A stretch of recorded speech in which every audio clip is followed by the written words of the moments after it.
pertama. Kenapa hari ini gue kembali ke Etihad Stadium? Padahal jam 3 sore, ini jam 5, itu jam 3 sore tadi gue masih ada di Nottingham, ya. Karena ada berita bombastis yang dimulai dari Spanyol, kalau kawan kita Juan Laporta itu terobsesi untuk mendatangkan Erling Haaland di tahun 2026. Nah, ini dia. Ini mungkin kalian sedikit antipati.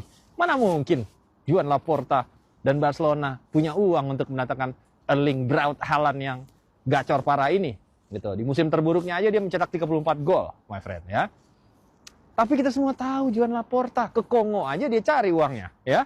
Jadi gua tidak bisa menganggap berita ini dengan lawakan, ya. Karena kita semua tahu seperti apa Juan Laporta akan berupaya semaksimal mungkin untuk mewujudkan apa yang dia obsesikan, dan dia sangat-sangat terobsesi untuk bisa mendatangkan seorang Erling Haaland di tahun 2026. Ada beberapa pro dan cons.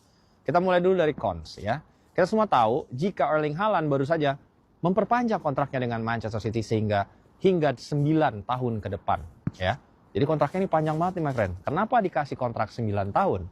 Karena ini adalah upaya dari Manchester City untuk menghilangkan klausa release clause, ya, yang dia miliki ketika City menebus Erling Haaland dari Borussia Dortmund dengan mahar 51 juta pound, ya.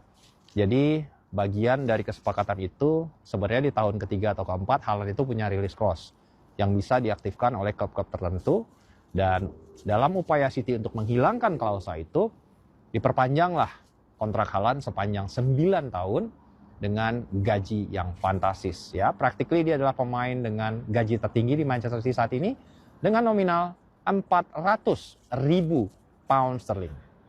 Jika kalian hitung plus pajak pendapatan yang income tinggi di Inggris, nilai sebenarnya itu bisa mencapai lebih dari 600.000 pound per pekan.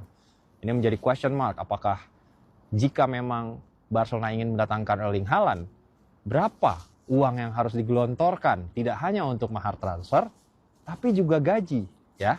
Karena release clause sudah nggak ada, kontrak 9 tahun, ya. Kemudian gaji udah 400.000 pound per pekan. Ini udah mirip-mirip sama gajinya Messi sebelum meninggalkan Barcelona. Gua nggak memiliki hipotesa untuk economical standpoint untuk Juan Laporta bisa pull this off. Tapi we're talking about Laporta, ya. Siapa tahu, ya. Dan apabila kabarnya ini tidak bisa direalisasikan oleh Laporta,